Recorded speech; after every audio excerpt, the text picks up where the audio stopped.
Eh, Perkenalkan, nama saya Ahmad Fauzan. Saya dari Hukum Ekonomi Syariah semester 3B. Saya akan mentutorialkan bagaimana sih Bang caranya kita menggunakan ChatGPT dengan baik dan benar. Sebelumnya saya akan mengasih tahu bahwasanya apa sih itu ChatGPT. Oke.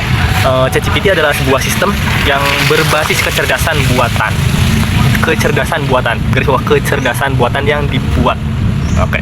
Buat apa aja sih ChatGPT itu? Biasanya yang kita ini ChatGPT itu mencakup satu, untuk menjawab pertanyaan, dua, yaitu membantu atau mengedit dokumen, yang ketiga yaitu memberikan ide atau saran, yang keempat yaitu membantu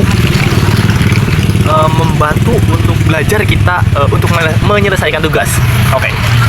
Selanjutnya yaitu cara mengajukan pertanyaan dengan jelas. Sebelum kita menggunakan itu, tadi kan kita sudah dijelaskan ada beberapa ini. Kita akan menggunakan ChatGPT itu harus dengan pertanyaan yang jelas agar si ChatGPT itu terjawab dengan akurat. Saya contohkan seperti ini. Saya akan mencontohkan tentang contohnya gini. Biasanya seorang menanyakan itu dengan bahasa tolong atau jelaskan ini. Setelah kita ingin bertanya dengan ChatGPT dengan jelas, dengan pertanyaan apa itu, nah diganti jangan tolong, pakainya apa itu. Oke guys, yang ketiga kita akan menggunakan untuk berbagai kebutuhan. ChatGPT itu ada beberapa kebutuhan, yaitu menulis dan mengedit teks. Yang kedua yaitu belajar materi baru. Yang ketiga yaitu mendapatkan ide. Kita yang keempat yaitu optimalkan interaksi. Jadi kata bahasa bangunnya jika jawaban tidak sesuai yang dituliskan, berikan pertanyaan lebih sederhana atau bisa dijelaskan ulang. Contohnya nih, contohnya ada sebuah orang lari-lari, kita menggunakan bahasa yang lebih singkat. Bagaimana sih orang itu berlari? Contoh seperti itu. Lanjut, kita etika dalam penggunaan. Dalam ChatGPT itu harus menggunakan etika. Contohnya yang jangan pernah menggunakan hal-hal yang sensitif. Contohnya bagaimana caranya membunuh orang, itu di ChatGPT itu juga, di ChatGPT itu tidak bisa guys. Mungkin itu tutorial penggunaan ChatGPT. Kita akan melanjutkan dampak apa saja sih Bang dalam menggunakan ChatGPT. Dampak apa saja? Apakah ada dampak positif? Apakah ada dampak negatif? Ada beberapa faktor tentang penggunaan ChatGPT, yaitu ada pengaruhnya. Pasti di sebuah apa itu kita pasti mempunyai pengaruh guys. Jadi di ChatGPT itu ada dua faktor pengaruhnya, yaitu pengaruh positif dan pengaruh negatif. Saya akan menjelaskan sedikit tentang pengaruh positif dulu. Itu yang pertama, pengaruh positif terhadap ChatGPT itu meningkatkan produktivitas. Jadi yang dimaksud meningkatkan produktivitas apa sih Bang? Yaitu membantu menyelesaikan tugas lebih cepat, seperti menulis laporan, membuat presentasi, atau merencanakan proyek. Yang kedua yaitu akses informasi lebih mudah.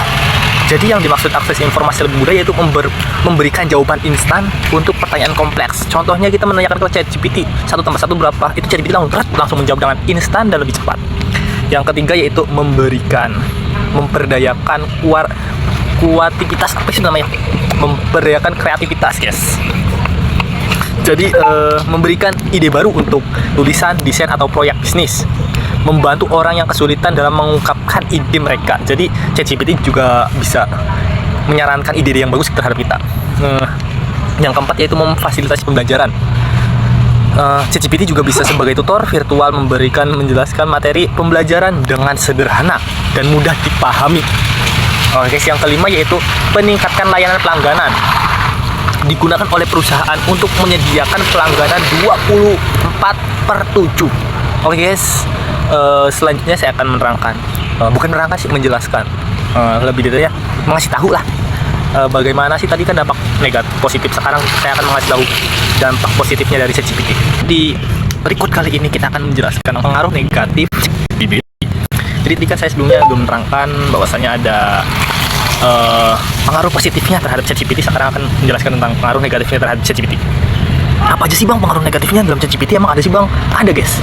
Jadi saya akan menerangkan sedikit, paling beberapa faktor doang, artinya banyak, cuman ya namanya juga manusia guys ya, banyak kurangnya, bukan boy. Oke guys, saya akan menerangkan tentang pengaruh negatif ChatGPT. Yang pertama yaitu ketergantungan terhadap teknologi. Bang, kok tergantungan terhadap teknologi sih Bang? Ya karena manusia dapat menjadi nih Des, dengerin Des, dapat menjadi terlalu tergantung, mengurangi kemampuan berpikir kritis atau menyelesaikan masalah secara mandiri.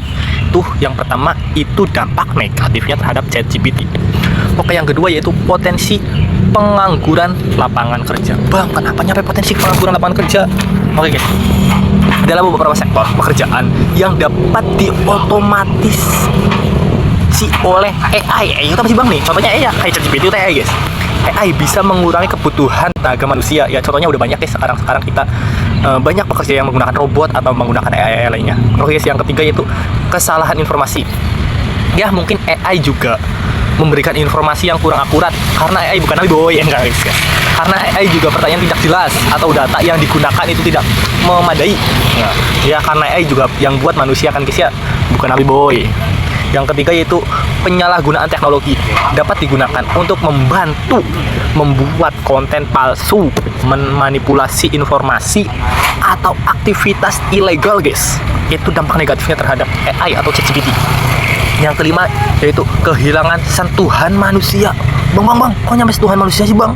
Ya karena dalam layanan yang digantikan oleh AI, interaksi manusia bisa berkurang, yang kadang kurang disukai oleh sebagian manusia. Oke guys, sekarang kita akan menyampaikan kesimpulannya dari hari ini, yaitu pengaruh ChatGPT tergantung pada bagaimana manusia menggunakannya. Jika digunakan dengan bijak, teknologi ini dapat menjadi alat yang sangat membantu untuk meningkatkan kualitas hidup. Namun penting juga untuk memahami batasnya dan tetap mengutamakan penggunaan kemampuan manusia. Mungkin itu tugas akhir saya dalam mata kuliah siberkultur yang doseni oleh Pak Orlando. Ya terima kasih, kurang lebihnya mohon maaf apabila saya ada kata-kata yang kurang mengenang di hati para pendengar. Ya namanya juga manusia boy, bukan nabi. Ya kurang lebihnya mohon maaf. Billahi taufiq wal hidayah. Wassalamualaikum warahmatullahi wabarakatuh.